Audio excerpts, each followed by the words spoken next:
In January 1986, in Red Hill Cemetery in Surrey, a woman was buried in a plot marked only by a small plastic tag, the kind of numbered marker used when no one has claimed the body or paid for anything more permanent. No headstone bore her name. No family stood at the graveside. The only mourners were a handful of nurses from the hospital where she had spent the last 45 years of her life. Her name was Nerissa Bowes-Lyon. She was 66 years old.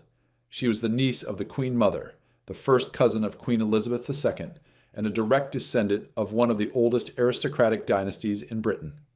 According to Burke's Peerage, the official record of the British aristocracy, she had been dead for over 20 years before she actually died. The Bowes-Lyon name meant Glamis Castle, royal weddings, proximity to the crown, and 6 centuries of unbroken lineage. It meant the Queen Mother's smile and the mythology of a family woven into the fabric of the monarchy itself.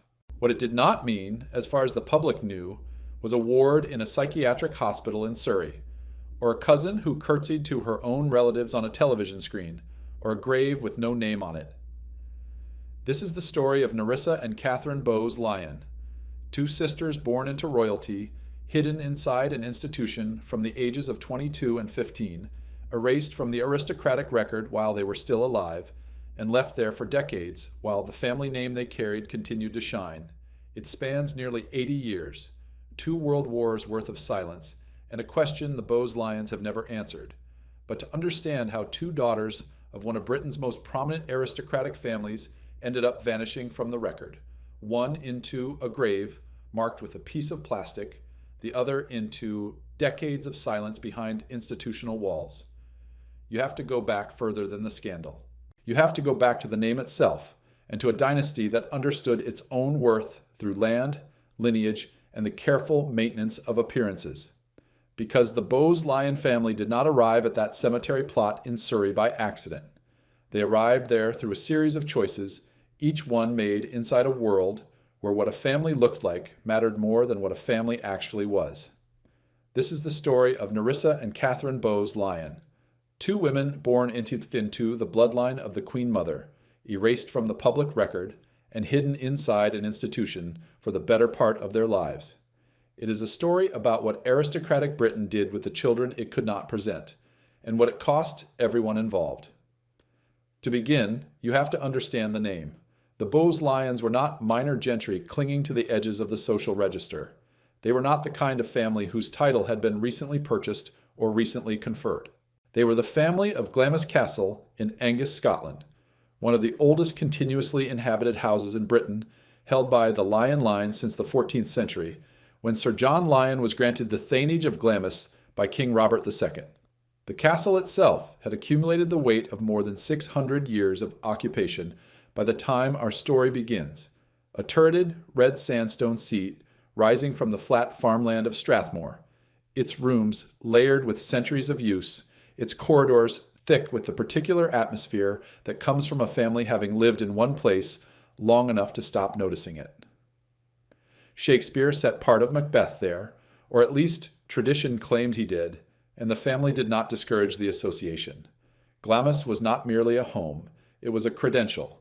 The earldom of Strathmore and Kinghorn, which governed the family's precedence, had been created in 1677, and by the early 20th century, the Strathmores divided their life between Glamis, St. Paul's Waldenbury in Hertfordshire, a more manageable country house for the English social season, and a London presence befitting their rank. The fortune had been bolstered in the 18th century through a marriage that tells you everything about how dynastic families operated. The 9th Earl married Mary Eleanor Bowes, a Durham coal heiress whose wealth was so significant that the marriage settlement required the Lyon family to adopt her surname into their own.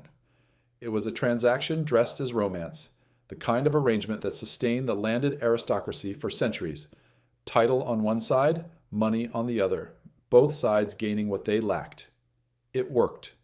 The Bowes-Lyon name carried both ancient lineage and industrial capital, and by the time the 14th Earl of Strathmore, Claude George Bowes-Lyon, was raising his large family in the years before the First World War, the dynasty sat comfortably inside the upper tier of the British aristocracy.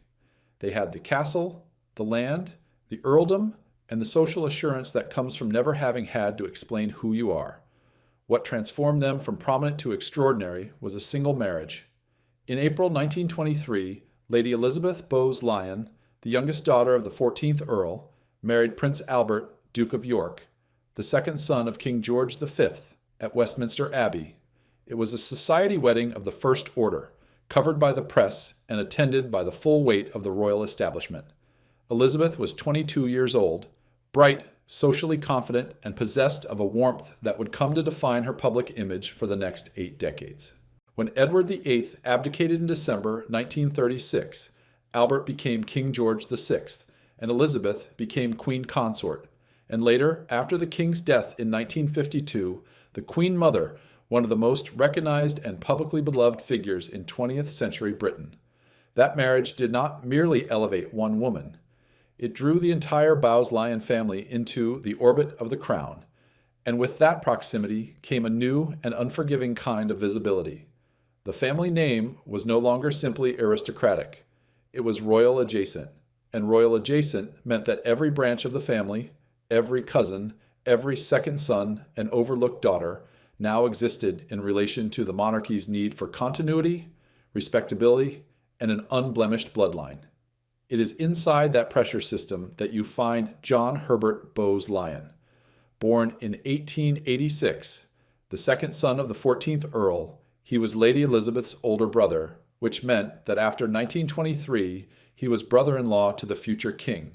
John was educated at Eton and New College, Oxford, the trajectory expected of a son of his rank, and he worked as a stockbroker in the City of London. He served during the First World War, returning to the life that men of his class returned to: the estate, the London season, the club, the quiet assumption that one's life would follow the pattern laid down by one's father. By several accounts, he was a steady, conventional man of his generation, not flamboyant, not restless, simply a Bowes-Lyon doing what Bowes-Lyons did: managing money, maintaining appearances, occupying the space between title and profession that the British upper class had carved out for its younger sons.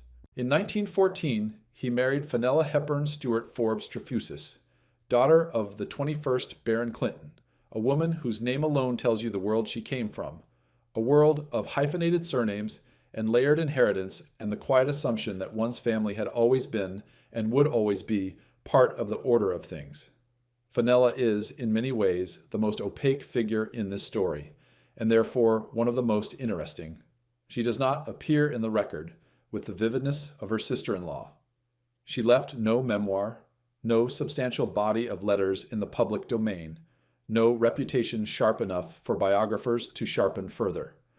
What later emerged about her, from family defenders, from journalists, from former staff, is contradictory. Some described her as vague, poorly organized, the kind of woman who might let paperwork drift.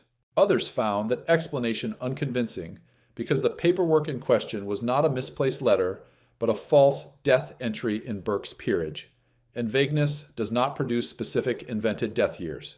She appears in this story not as a villain, but as a woman of her class and generation, widowed early, navigating children with severe disabilities in an era saturated with stigma and institutional medicine, and making choices, or allowing choices to be made, whose consequences would outlast her by half a century. Together, John and Fenella had 5 daughters. One died in infancy, a loss that was not uncommon in the period, but that thins the family further and makes the surviving children carry more weight. The surviving 4 were Anne, born in 1917, Nerissa, born in 1919, Diana, born in 1923, and Catherine, born in 1926. Anne would go on to marry Viscount Anson, son of the Earl of Lichfield, and later a Danish nobleman, a trajectory of titled marriages that confirmed her place in the visible architecture of aristocratic life. Diana would live a long and relatively private life, dying in 1986. The family, on paper, looked like any upper-class household of the period. Daughters who would be presented at court, guided through the season, married into suitable families, and settled into the continuing structure of British social life. but two of those daughters would never enter that world. Nerissa and Katherine were both born with severe developmental disabilities. Neither learned to speak. Neither could live independently. In the medical language of the era, language now rightly regarded as offensive, but which shaped how institutions, doctors, and families understood these children, they were classified in terms that reduced them to diagnoses and deficits, terms that placed them outside the category of personhood that their class otherwise guaranteed. What mattered in practice was simpler and more brutal. In the world of the Bowes-Lyons, in the world adjacent to the crown, Nerissa and Katherine could not be presented, could not be married, could not sit at dinner, could not attend a christening or a wedding or a funeral as participants in the family's public life. They could not perform the social functions that justified a daughter's place in an aristocratic family. They were, by the logic of that world, ungovernable variables in a system that depended on predictability, display, and the outward performance of genetic soundness. That last phrase matters. You have to understand what it meant in the 1920s and 30s for a family with connections to the crown to have children with severe hereditary disabilities. This was a period in which eugenics was not a fringe movement, but a mainstream intellectual current, endorsed by scientists, politicians, and public figures across the political spectrum. The idea that certain families carried better or worse blood, that deficiency was inherited, that the national stock could be improved by discouraging the reproduction of the unfit. These were not radical positions. They were establishment orthodoxy. The royal family itself was not immune to this thinking. The monarchy's symbolic power rested in part on the idea of a bloodline that was, by definition, exemplary. A family that stood adjacent to that bloodline had particular reason to be anxious about any suggestion of hereditary weakness. That does not excuse what happened next, but it builds the psychological architecture inside which the decision was made. John Herbert Bowes-Lyon died of pneumonia at Glamis Castle in February 1930. He was 43 years old. His death matters to this story not as biography, but as structure, because it left Fenella alone with the children, including two daughters whose needs were severe, lifelong, and beyond anything that a single widowed mother of that era was equipped to manage without institutional support, more than a decade before the decision that would define the family's private history. Whatever happened next, John was not there for it. The choices fell to Fenella and to the wider family whose name now carried the weight of royal association. There is something about that period, the 1930s, a widow with 4 surviving daughters, a family seat in Scotland, a famous sister-in-law ascending toward the throne, that deserves to be understood before the fracture comes. Because the Bowes-Lyon machinery was still functioning, the public image was intact. Anne Bowes-Lyon was married at Westminster in 1938, with the royal family in attendance and the press recording every detail of dress and precedence, in the kind of ceremony that confirmed to the world that this was a dynasty in good order, titled, connected, sanctioned by proximity to the crown. Glamis Castle was not merely a home, but a symbol, woven into the national imagination through the Queen Mother's childhood there, through royal visits, through the mythology of ancient Scottish nobility meeting the modern monarchy. The family belonged to that world of Ascot and the court circular, of country house weekends and church christenings, and the quiet, absolute confidence that came from knowing one's place was assured. And beneath that confident surface, 2 daughters existed who could never be part of it, because the disability was not confined to John and Fenella's daughters. Fenella's sister, Harriet, had married into the Fane family, and 3 of Harriet's daughters, Idonia, Rosemary, and Etheldreda, also had severe learning disabilities. The pattern on the maternal line was unmistakable, too concentrated across 2 branches of the same family to be coincidence, and by the time journalists began investigating decades later, speculation about a genetic explanation within the Hepburn-Stewart-Forbes-Trefusis line was already circulating. No definitive diagnosis has ever been publicly confirmed. The precise medical cause remains uncertain, but what is certain is that the disability appeared across 2 branches of the same maternal family, and that both branches responded in the same way at the same time with the same solution. That solution came in 1941. In the middle of wartime, with London under bombardment and the country consumed by the daily machinery of survival, Nerissa and Katherine Bowes-Lyon were placed in the Royal Earlswood Hospital in Redhill, Surrey. Nerissa was 22 years old. Katherine was 15. On the same day, their three Fane cousins, Idonia, Rosemary, and Etheldreda, were also admitted. 5 women from the same extended family, entering the same institution on the same date. That is not a medical emergency unfolding in stages. That is a family decision executed in a single coordinated act. Royal Earlswood had been founded in 1855 as the first purpose-built institution in Britain for people with learning disabilities, established with reforming intentions and in a detail that carries its own bitter irony with royal patronage. It was designed to be a place of improvement, of education, of benevolent care, a model institution for a confident Victorian society that believed disability could be managed through order, routine, and moral instruction. By the 1940s, however, it had become what many such places became over time, a long-stay institution where the initial language of care had hardened into a regime of containment, where the routines were no longer therapeutic but merely organizational, and where the residents were no longer patients being treated but people being stored.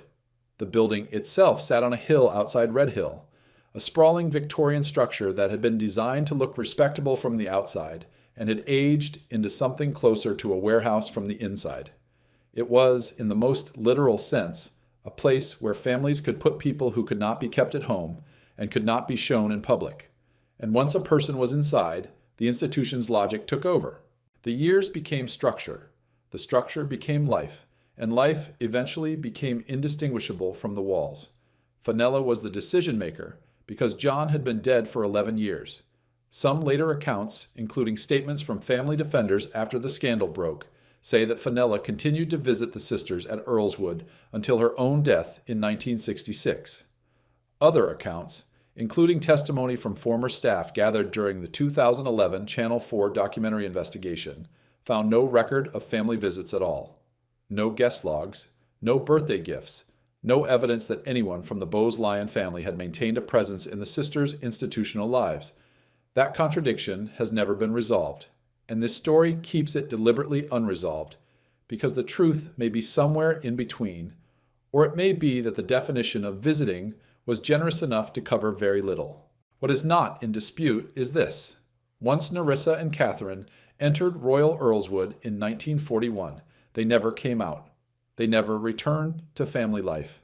They never appeared in family photographs, family events, or the public narrative of the Bowes-Lyon dynasty. They were, from that day forward, somewhere else, and the family that remained in the visible world carried on as if somewhere else was the same as nowhere at all. The wider family continued. The Queen Mother's public life grew ever more prominent, ever more central to the monarchy's emotional appeal.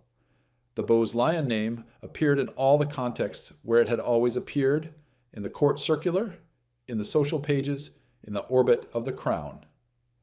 The machinery of aristocratic life did what it was designed to do. It presented a coherent, legible family to the world, and it absorbed the inconvenient parts into silence. 2 daughters were in a hospital in Surrey. Their sisters were in the visible world of marriages, titles, and social continuity. The split was not discussed. It was not confronted. It was simply maintained year after year, decade after decade, until the silence itself became the family's position. And then, in 1963, it was formalized in the most chilling way a family can erase someone who is still alive. Burke's Peerage, the authoritative reference book of the British aristocracy, the publication that had recorded births, marriages, titles, and deaths for every significant family in the kingdom since 1826, listed Nerissa and Katherine Bowes-Lyon as dead. Specific death years were printed. The entry was false. Both women were alive. Nerissa was 44 years old, living in a ward at Royal Earlswood. Katherine was 37, in the same institution, in the same silence, breathing the same air she had been breathing for 22 years. Burks later said that such information was supplied by families and was not normally questioned, because why would it be? The aristocratic record trusted the aristocracy to tell the truth about itself. It was a system built on the assumption that titled families had no reason to lie about their own children because the record existed to honor them. And someone, the family has never confirmed who, told Berks that 2 living women were dead. That is where the story splits open. Not in 1941 when they were sent away. Not in the daily accumulation of institutional years, the meals, the wards, the television flickering in the corner. But in 1963, when someone decided that hiding them was not enough, they had to be unmade, written out of the record entirely, made to not exist. Nerissa and Katherine Bowes-Lyon were not merely institutionalized. They were, on paper, killed, and the world believed it for more than 20 years. For 23 years after that false entry appeared in Berks' peerage, the world carried on as if Nerissa and Katherine Bowes-Lyon did not exist. The aristocratic record said they were dead, and no one questioned it, because no one had reason to. Berks was not a tabloid prone to exaggeration or carelessness. It was not given to speculation or error. It was the ledger of the British establishment, compiled with the sobriety and precision that the establishment expected of its own record-keeping. And when the ledger said a person had died, the person had died. Genealogists cited it, historians relied on it, families used it to verify their own connections and precedents. The silence around Nerissa and Katherine was not merely familial. It was institutional, ratified by the very publication that existed to ensure that no member of a titled family was forgotten.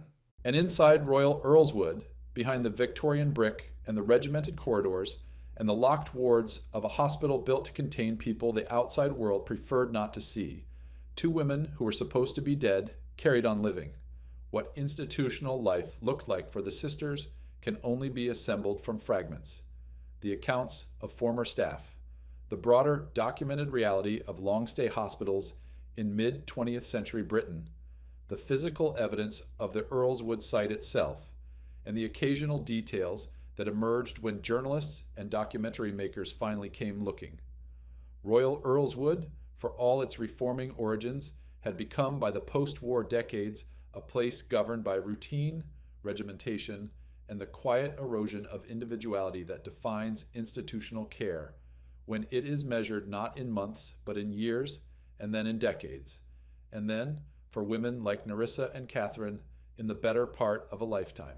The wards were functional but impersonal, designed for the management of populations rather than the nurturing of individuals. Beds were arranged in rows. Personal possessions were minimal. The days were structured around meals, medication, washing, and the management of large numbers of residents by staff, who were often stretched thin, poorly paid, and rarely trained in anything resembling modern therapeutic practice or person-centered care. There were no individual rooms in the way a modern care home might offer them. There was communal living, communal eating, communal silence, a life in which privacy was not denied so much as structurally impossible, and in which the rhythms of the institution replaced the rhythms of a personal life so completely that, after enough years, the difference ceased to be visible. The world outside arrived mainly through the radio and later through the television set. And it was through that television set that the most painful detail of the sisters' lives emerged. A detail so quietly devastating that every account of this story, from the original press expose to the Channel 4 documentary to the later dramatizations, returns to it eventually because it condenses the entire tragedy into a single image. Former staff recalled that when the royal family appeared on screen, during the Queen's Christmas broadcast, during state occasions, during the ceremonies and processions and balcony appearances that defined the monarchy's public life, Katherine would respond. She would stand, she would curtsy, or salute, or make some gesture of recognition toward the figures on the screen. She could not speak. She had never been taught. She had never been educated in the way that children of her class were educated, never been given the language or the social training that would have allowed her to articulate what she was doing or why. She had never stood on a balcony, or ridden in a carriage, or attended a christening or a wedding. She had never been part of that world of state carriages and waving crowds and cameras and the performed togetherness that the monarchy offered to the nation every year. But she knew it. Something in her, instinct, memory, recognition, some deep imprint of the family she had been born into and then removed from, responded to the faces on the screen. She was watching her own relatives from inside a ward in Surrey, and she was answering them in the only language available to her, a curtsy to a screen, an act of instinctive deference to a family that had, by every practical measure, let her disappear. That image is worth sitting with for a moment, because it collapses the entire distance between the public mythology of the Bowes-Lyon name and the private reality of what that name had done to two of its own. There is something in that curtsy that is both heartbreaking and accusatory, though Katherine herself could not have intended it as either. She was simply doing what some part of her understood to be correct, responding to the family, acknowledging the family, performing the gesture of loyalty and recognition that the family's own world demanded. And the family was not there to see it. The family was on the screen, waving to millions, performing warmth and continuity for the nation, while one of its own members curtsied to them from a hospital ward where she had been living since the age of 15. The Queen Mother was, by this time, one of the most beloved public figures in Britain, the smiling, waving, hat-wearing grandmother of the nation, a woman whose warmth and accessibility had become central to the monarchy's emotional appeal. Her face was on stamps, on commemorative plates, on the front pages of every newspaper that covered a royal event. She represented continuity, grace, the reassuring promise that the old world still held, that tradition and family and duty still meant something in a country that was changing faster than its institutions could accommodate. The public loved her with a particular kind of affection, not the reverent distance reserved for the Queen, but something warmer, more personal, almost familial. She was everyone's grandmother. She was the woman who had stood beside her husband during the Blitz, who had refused to leave London, who had become a symbol of resilience and good cheer and the unshakable decency of the British character. And her nieces were watching her on a hospital television, unvisited or undervisited, unlisted in the family record, officially dead in the only book that mattered to the world they had been born into. Whether the Queen Mother knew the full extent of what had happened to Nerissa and Katherine is one of the questions this story cannot definitively answer, and it is important to say so plainly, because the temptation to assign certainty here is strong, and the evidence does not support it. Buckingham Palace, when the scandal eventually broke, declined to comment and called it a matter for the Bowes-Lyon family, a deflection that was technically accurate and emotionally inadequate in equal measure, the kind of statement that satisfies protocol and satisfies nothing else. The Queen Mother's own public statements on the subject were non-existent. She never addressed the matter directly, not in any interview, not in any statement, not in any recorded conversation that has entered the public record. Whether that silence reflected ignorance, complicity, shame, or simply the reflexive discretion of a woman who had spent her entire adult life inside an institution, the monarchy, that valued silence above almost everything else, is a question the record does not resolve. What can be said is that the Queen Mother was the most senior and most publicly visible member of the Bowes-Lyon family, and that the false record stood for over 2 decades without correction from any quarter of that family. Later dramatizations filled the silence with invention.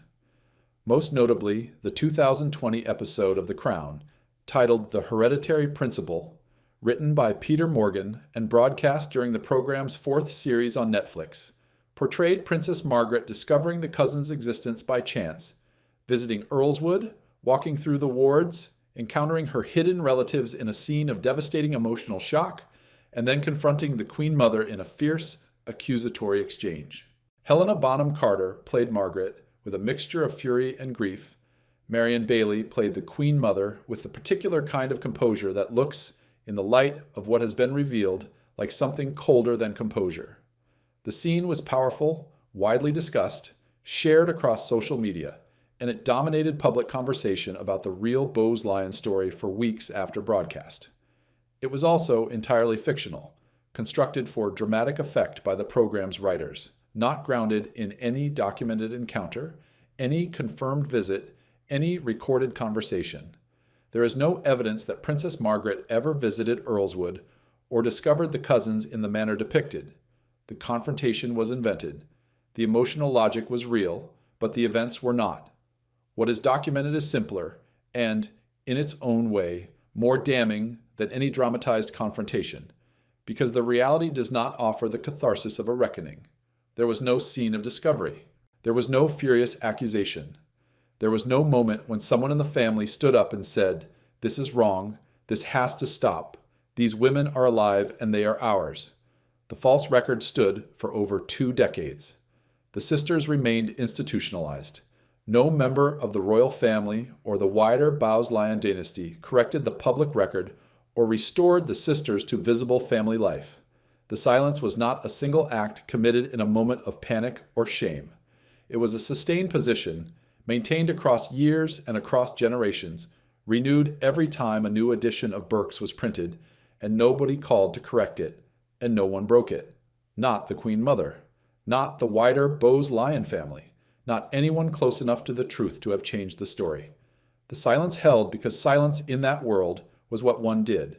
The years accumulated inside Earlswood with a weight that is difficult to convey in the abstract, so consider it concretely. Nerissa was admitted in 1941, during the Second World War, when London was being bombed and the country was consumed by the daily machinery of survival. She was still there when the war ended in 1945. She was still there when the National Health Service was created in 1948, transforming the landscape of British healthcare without transforming her experience of it. She was still there when Princess Elizabeth married Philip Mountbatten in 1947, a royal wedding that drew the attention of the nation and the wider world. She was still there when Elizabeth was crowned queen in June 1953, when the television cameras broadcast the coronation from Westminster Abbey to millions of viewers, when the monarchy reinvented itself for the age of mass media, and the new queen's face became the most recognizable in the world. Catherine was there too, watching perhaps from a ward in Surrey, curtsying to her cousin on a screen. They were there through the Suez Crisis, through the cultural revolution of the 1960s, through the winter of discontent, through the Falklands War. The outside world changed around them in ways they could not access and could not influence. Governments rose and fell. The welfare state expanded and contracted. The empire dissolved into the Commonwealth.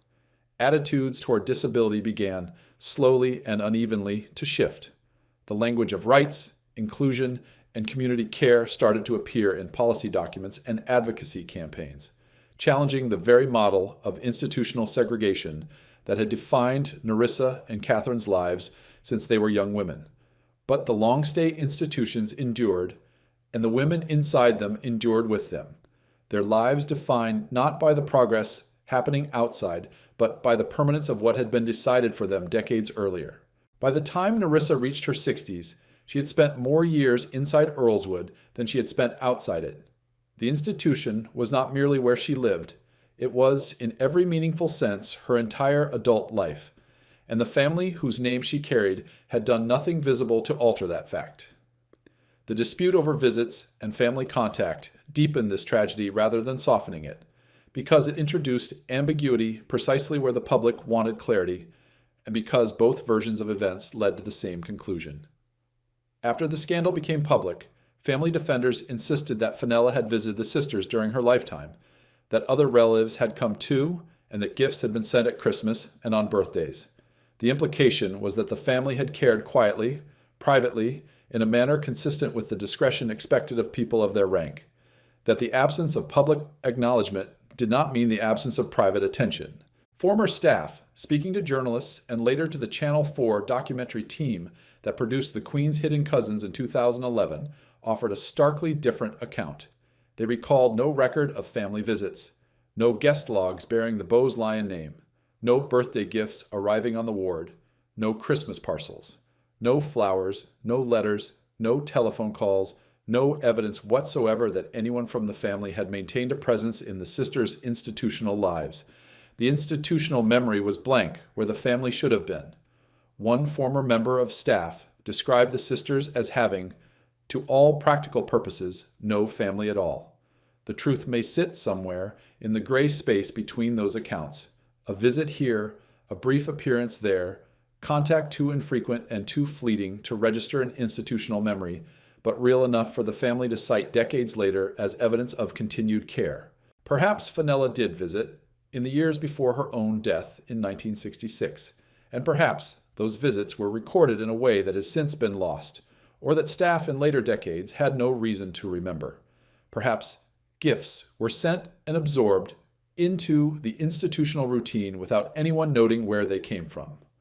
Perhaps the family's version is partially true, and the staff's version is also partially true, and the gap between them is simply the gap between what a family considers sufficient and what institutional care workers understand as presence. But even if every family claim is taken at its most generous, the essential facts remain unchanged. The visits, if they occurred, did not restore the sisters to family life. They did not correct the false death entries in Burke's peerage.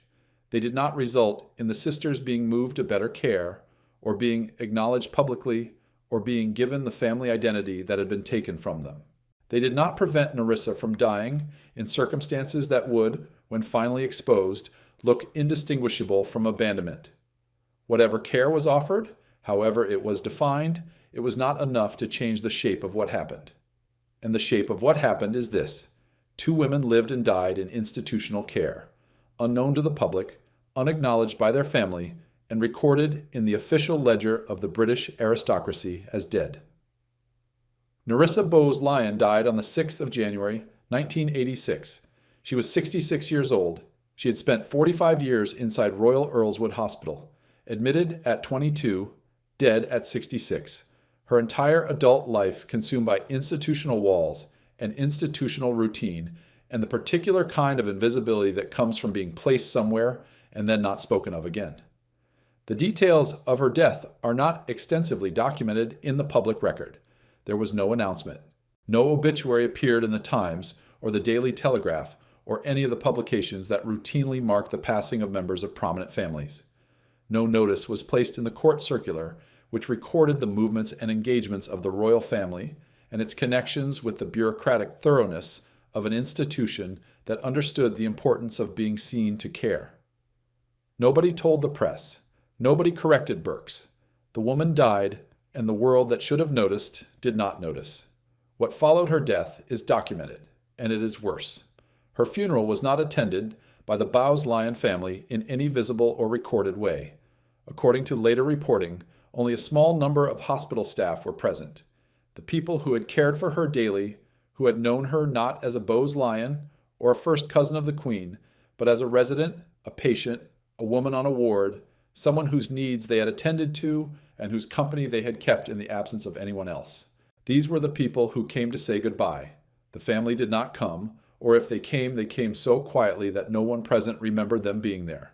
Nerissa was buried in Red Hill Cemetery, a municipal burial ground in Surrey, and her grave was marked not with a headstone bearing the Bowes-Lyon name, not with the kind of carved stone memorial that aristocratic families commission as a matter of course for even the most minor branches of their line, not with an inscription recording her parentage or her place in one of Britain's oldest dynasties, but with a simple plastic tag, a numbered marker, the kind of thing you might find on a plot where no one has claimed the body, or where no one has paid for anything more permanent, or where no one has come to visit, or where nobody, in the end, cared enough to mark the ground with something that would last.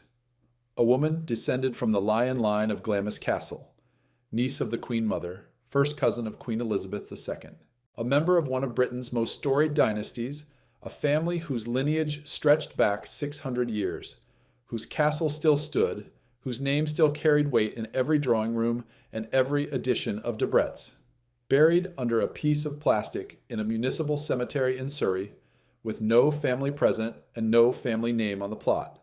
There is no way to soften that detail, and the story does not require it to be softened, and any attempt to contextualize it into something more bearable would be dishonest. The contrast does the work on its own. 600 years of lineage, a castle in Angus, an earldom, a royal connection that placed the family at the symbolic center of the British establishment, and the end of the line for Nerissa was a plastic tag in a cemetery where no one came. All the weight of the Bowes-Lyon name, the history, the title, the Queen Mother's smile, the ancestral seat, the Eton educations, and the Westminster weddings and the Ascot mournings, and it could not buy one woman a headstone. The discovery came the following year, and it came not because the family chose to speak, but because someone outside the family chose to look. In April 1987, journalists investigating the Bowes-Lyon family, their attention drawn, it appears, by the discrepancy between the Burke's peerage, death entries, and the reality of what had happened, found that the two women listed as dead were not both dead.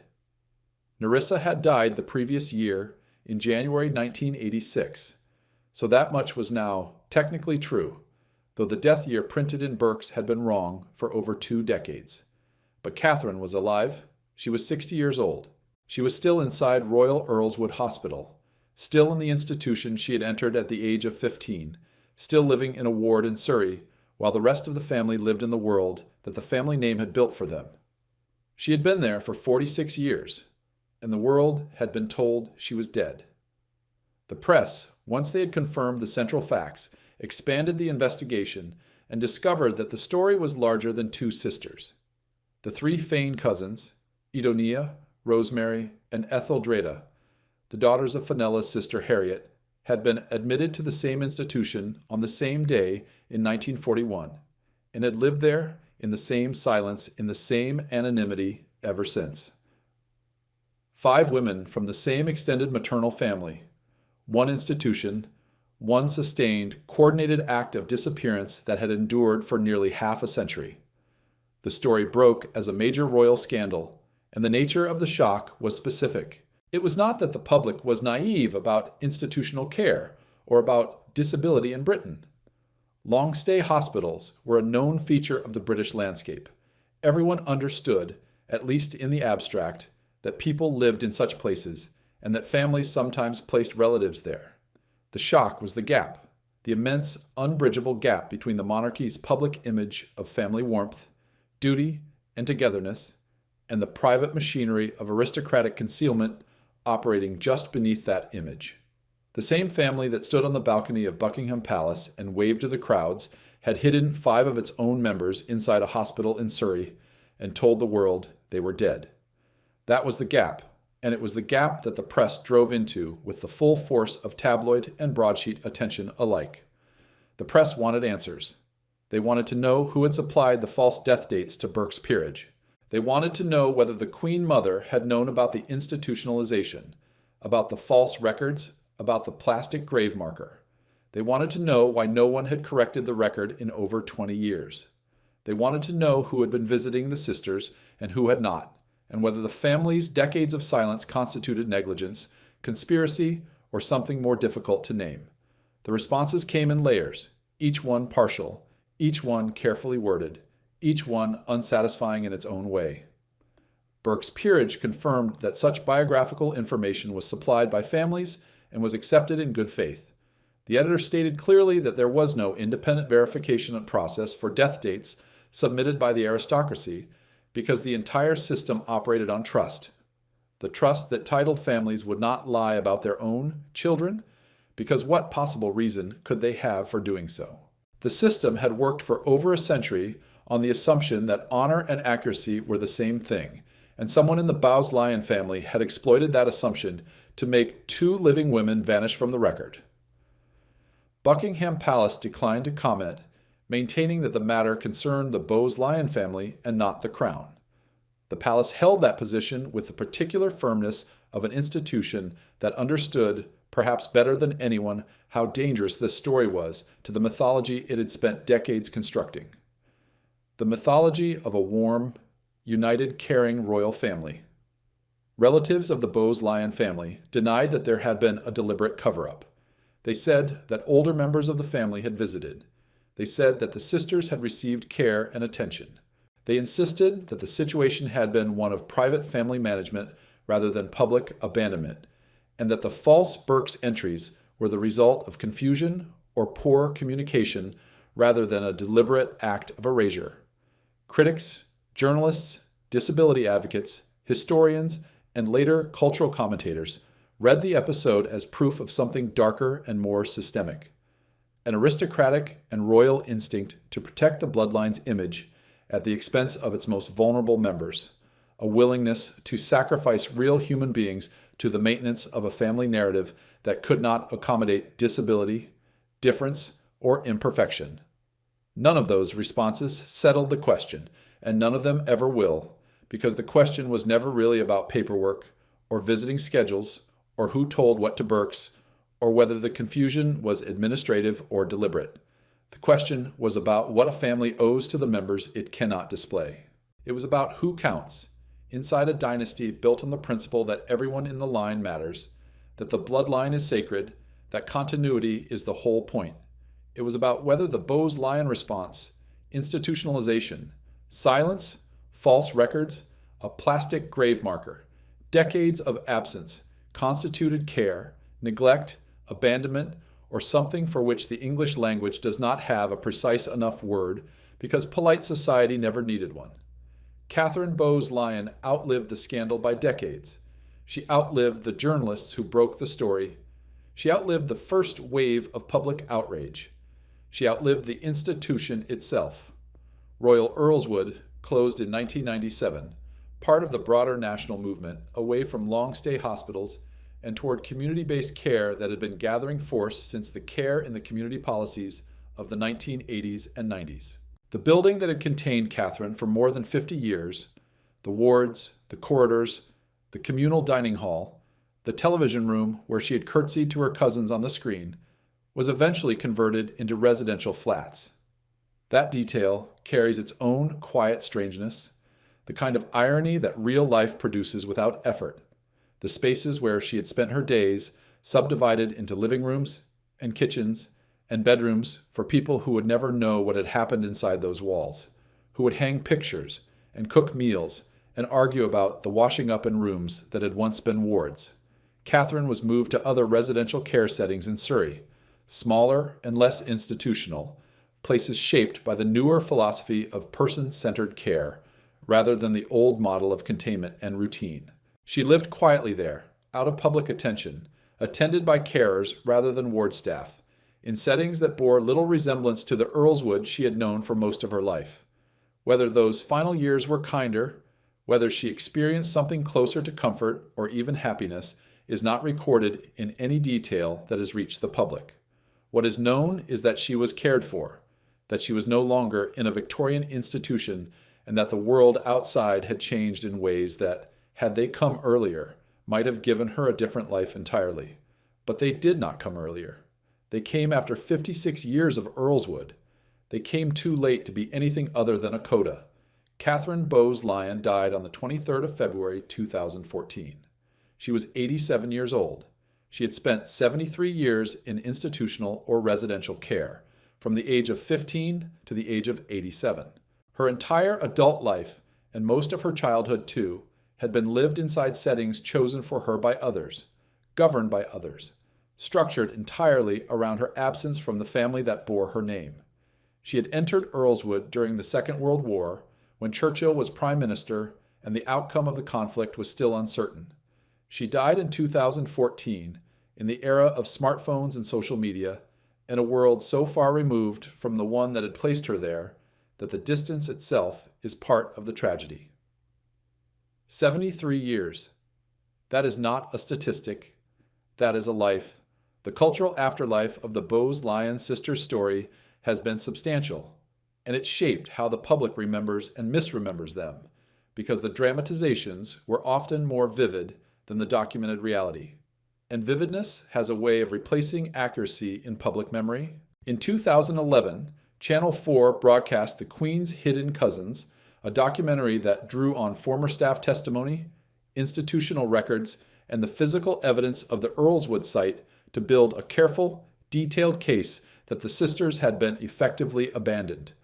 The program was restrained in tone, but devastating in its accumulation of evidence.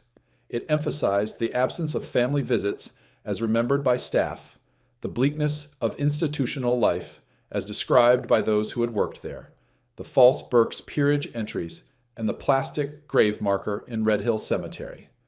It was powerful, carefully researched television, the kind of documentary that earns its conclusions through patience rather than sensationalism.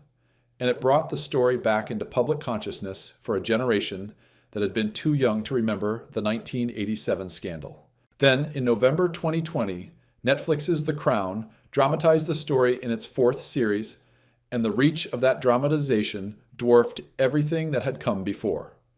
The episode, The Hereditary Principle, written by Peter Morgan, was built around a fictional narrative in which Princess Margaret, while visiting a relative in hospital, stumbles upon information about the hidden cousins, travels to Earlswood, walks through the wards in mounting horror, encounters her hidden relatives, and then confronts the Queen Mother in a scene of raw, furious, emotional accusation. Helena Bonham Carter played Margaret with a mixture of fury and grief that made the scene one of the most discussed moments of the entire series. Marion Bailey played the Queen Mother with a composure that looked, in the context of the revelation, like something harder and colder than composure, like the face of a family that had made its choice and intended to stand by it. The episode was widely discussed, shared across social media, debated in newspaper columns, and it dominated public conversation about the real Bowes-Lyon story for weeks after broadcast. It was also widely criticized by historians, by fact-checkers, by members of the royal household for the liberties it took with documented reality. There is no evidence that Princess Margaret ever visited Earlswood. There is no evidence of the discovery scene as depicted. The confrontation between Margaret and the Queen Mother was invented entirely. The emotional logic of the episode was real. The outrage it portrayed was the outrage that many people felt when they learned the true story, but the events were not. The strongest line for any honest account of this story is that the broad scandal, the institutionalization, the false Berks peerage records, the decades of silence, the plastic grave marker, the 5 women from the same family hidden in the same hospital is real and documented. The specific dramatic confrontations, the individual motives, and the moment-by-moment emotional arcs attributed by The Crown were the work of screenwriters, not historians. The truth is less dramatically tidy than the dramatization, and it is, for that reason, harder to sit with. There was no confrontation, there was no reckoning, there was only the slow, quiet maintenance of a silence that lasted until someone outside the family decided to break it. What remains now is simpler and quieter than any dramatization can accommodate. Neither Nerissa nor Katherine is alive.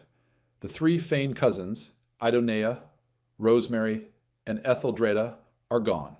The wider Bowes-Lyon dynasty very much continues. Glamis Castle still stands in Angus, still the ancestral seat of the Earls of Strathmore and Kinghorn, still open to the public as a heritage site and tourist destination, its rooms restored, its gardens maintained, its gift shop stocked with postcards and books about the Queen Mother's childhood home. The estate's own presentation of the family history emphasizes 6.5 centuries of the Lyon line, the Queen Mother's connection to the castle, the romance of Scottish nobility meeting the modern world. The current Earl of Strathmore continues the line. The family name still reads cleanly in Debrett's. The institutional scandal of 1987, the hidden cousins, the plastic grave, none of it features in the castle's public narrative because it does not serve the story the family tells about itself. That, in its own small way, is the pattern continuing, the presentable version maintained, the inconvenient parts left somewhere else. Nerissa's grave was eventually given a proper headstone, reportedly arranged after the media exposure of 1987 made the plastic marker untenable, not because the family chose to honor her, but because the press had made the absence of honor impossible to sustain. Catherine's burial arrangements in 2014 were private. The cemetery in Red Hill is still there. Glamis is still there.